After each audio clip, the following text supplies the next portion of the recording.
السلام علیکم دوستوں۔ اردن اور اسرائیل کے درمیان ہزاروں سال قبل ایک بستی آباد تھی جسے سدوم کہا جاتا تھا۔ یہ 5 بڑے بڑے شہروں پر مشتمل ایک وادی تھی۔ ان شہروں کا درمیانی علاقہ اتنا زرخیز اور معدنیات سے بھرپور تھا کہ نگاہوں کو صرف سبزہ ہی سبزہ دکھائی دیتا۔ یہاں طرح طرح کی معدنیات دستیاب تھیں۔ اس کے علاوہ ہر قسم کی غذائی اجناس کی فراوانی تھی، اور اسی وجہ سے یہاں کے باشندے بہت خوشحال تھے۔ یہاں دولت و ثروت کی کوئی کمی نہ تھی، بجائے اس کے کہ یہ لوگ اللہ تعالیٰ کا شکر بجا لاتے اور اس کی اطاعت میں اپنی زندگی گزارتے۔ اس قوم نے نہایت سرکشی کا راستہ اختیار کیا۔ چوری چکاری، دھوکے بازی اور مسافروں کو لوٹنے جیسے گناہوں سے لے کر ایک ایسے گناہ میں مبتلا ہوئے کہ جس کی مثال اس سے پہلے تاریخ انسانی میں نہیں ملتی تھی، اور وہ تھا ہم جنس پرستی۔ ان کے مرد مردوں کے ساتھ بدفعلی کرتے، جنہیں موجودہ زمانے میں گے کہا جاتا ہے، جبکہ عورتیں عورتوں کے ساتھ اپنی نفسانی خواہشات پوری کرتیں۔ اسے موجودہ زمانے میں لیزبین کہا جاتا ہے، اور یہ کام یہ لوگ پوشیدہ یا ڈھکے چھپے نہیں کیا کرتے، بلکہ سرعام مجلسوں اور محفلوں میں منہ کالا کرنا اپنی شان سمجھتے۔ اس آبادی کی خوشحالی دیکھ کر لوگ تجارت وغیرہ کی غرض سے یہاں آیا کرتے، اور یہ لوگ انہیں دھوکے بازی سے لوٹ لیتے۔ اگر وہ خوبصورت اور کم سن ہوتا تو اس سے بدفعلی کا بھی ارتکاب کرتے۔ یہ قوم تھی حضرت لوط علیہ السلام کی قوم، جسے قوم سدوم کے نام سے بھی یاد کیا جاتا ہے۔ اس قوم کے گناہ اتنے بڑے کہ اللہ تعالیٰ نے اس بستی کا نام و نشان تک اس دنیا سے مٹا دیا۔ اس سرسبز اور شاداب وادی کی جگہ آج ایک نمکین پانی کی بدبودار جھیل موجود ہے، جسے دنیا بحیرہ مردار یعنی ڈیڈ سی کے نام سے جانتی ہے۔ اس پانی میں اور اس کے ارد گرد بنجر زمین پر اب زندگی کا کوئی عنصر موجود نہیں۔ حضرت لوط علیہ السلام حضرت ابراہیم علیہ السلام کے بھتیجے تھے، اور آپ بھی عراق کے قدیم شہر ار میں پیدا ہوئے۔ اس کے علاوہ آپ حضرت ابراہیم علیہ السلام کی بیوی حضرت سارہ علیہ السلام کے بھائی بھی تھے، اور حضرت ابراہیم علیہ السلام پر ایمان لانے والے پہلے 2 لوگوں میں شامل تھے۔ جب حضرت ابراہیم علیہ السلام اپنی بیوی حضرت سارہ کے ہمراہ مصر پہنچے، تب حضرت لوط علیہ السلام بھی آپ کے ساتھ ہی تھے۔ مصر کے فرعون نے آپ دونوں کو بے تحاشا تحفوں اور مویشی کے ریوڑ سے نوازا۔ آپ دونوں حضرات اپنے اپنے ریوڑ کے ہمراہ مصر سے نکلے۔ سفر کے دوران آپ کے چرواہوں کے بیچ لڑائی جھگڑے ہونے لگے، چنانچہ حضرت ابراہیم اور حضرت لوط علیہ السلام بخوشی اور رضا الگ الگ سمتوں میں روانہ ہوئے۔ حضرت ابراہیم نے فلسطین کی راہ لی تو حضرت لوط علیہ السلام اپنے وقتوں کی خوشحال ترین بستی سدوم روانہ ہوئے۔ آپ نے یہیں رہائش اختیار کی اور یہاں کے بگڑے ہوئے لوگوں میں دین کی تبلیغ شروع کی۔ آپ انہیں سمجھاتے کہ تم جس ذلیل عمل کے مرتکب ہوتے ہو وہ تم سے پہلے دنیا کی کسی قوم نے نہیں کیا۔ اب بھی وقت ہے کہ خدا کے بتائے ہوئے احکامات پر عمل کرو، ورنہ اللہ کے بھیجے ہوئے عذاب کا نشانہ بنو گے۔ لیکن یہ لوگ اپنی مستی میں اس قدر مشغول ہو گئے تھے کہ حق اور صداقت پر مبنی باتیں بھی ان سے برداشت نہ ہوتیں۔ ان کی محفلوں اور تنہائیوں کا محور صرف ایک ہی عمل تھا، اور وہ تھی فحش حرکات اور فحش گوئی، وہ بھی اپنے ہم جنسوں کے ساتھ۔ جب یہاں کے مردوں نے عورتوں سے تسکین حاصل کرنا چھوڑ دیا تو جواباً یہاں کی عورتیں بھی اپنی نفسانی خواہشات عورتوں ہی کے ذریعے پوری کرنے لگیں۔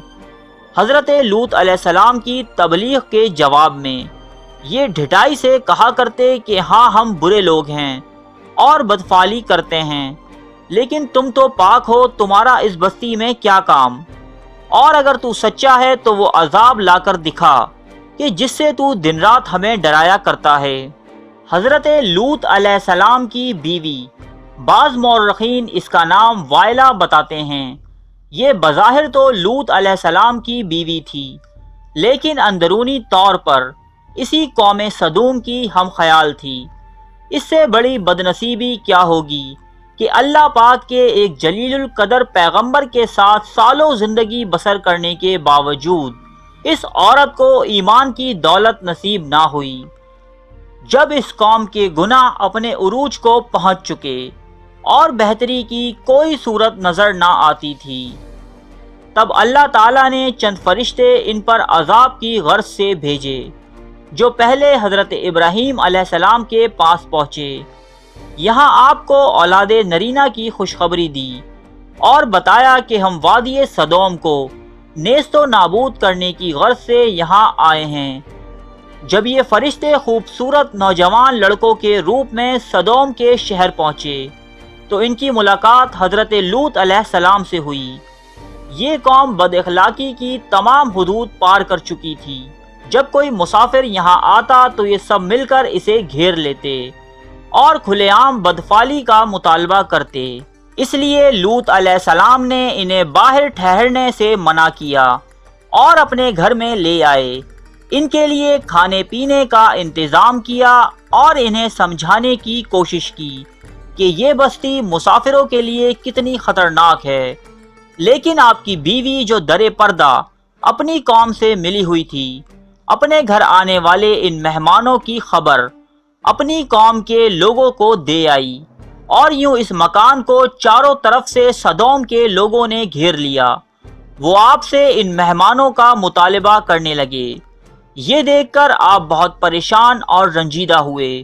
اس پریشانی سے نکلنے کی کوئی صورت نظر نہ آتی تھی۔ تب ان فرشتوں نے آپ پر اپنی حقیقت واضح کر دی کہ ہم اللہ کے بھیجے ہوئے فرشتے ہیں اور اس قوم کو اللہ کے حکم سے نیست و نابود کرنے آئے ہیں۔ آپ اپنے اہل و عیال کے ہمراہ اس بستی سے نکل جائیے، صبح تک یہ بستی فنا ہو جائے گی۔ حضرت جبرائیل علیہ السلام نے وہاں موجود کافروں کو اندھا کر دیا اور حضرت لوط علیہ السلام اپنے اہل و عیال کے ہمراہ یہاں سے روانہ ہوئے۔ پھر جبرائیل نے اس بستی کو زمین سے اکھاڑ کر دوبارہ زمین پر پٹخ دیا اور ان پر پتھروں کی بارش کی۔ حضرت لوط علیہ السلام اس بستی کی حدود سے نکل چکے تھے، مگر آپ کی بیوی جو دراصل ان کافروں کے ساتھ تھی، وہ مڑ مڑ کر اپنی قوم کا یہ حال دیکھتی اور کہتی، ہائے میری قوم، ہائے میری قوم۔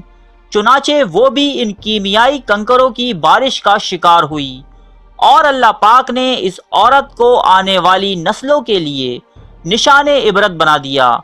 اس عورت کی لاش آج بھی پتھروں کے اس فوسل کے درمیان موجود ہے، جسے سدوم کے پہاڑوں میں لوطس وائف پلر کے نام سے جانا جاتا ہے، اور یہ عورت آج بھی اپنی قوم کے درمیان دنیا کو سرکشی اور بیرا روی کے انجام سے آگاہ کر رہی ہے۔ اور بے شک لوط بھی رسولوں میں سے تھا، جبکہ ہم نے اس کو اور اس کے سب گھر والوں کو نجات دی، مگر ایک بڑیا کو جو عذاب پانے والوں میں رہ گئی۔ پھر ہم نے دوسروں کو ہلاک کر دیا، اور بے شک تم ان کے پاس سے صبح کے وقت گزرتے ہو اور رات میں بھی، پس کیا تم عقل نہیں رکھتے؟ اللہ تعالیٰ نے اس گناہگار عورت کا تذکرہ قرآن مجید میں کل 9 مرتبہ بیان فرمایا ہے۔ ترجمہ: اللہ کافروں کے لیے ایک مثال بیان کرتا ہے نوح اور لوط کی بیوی کی۔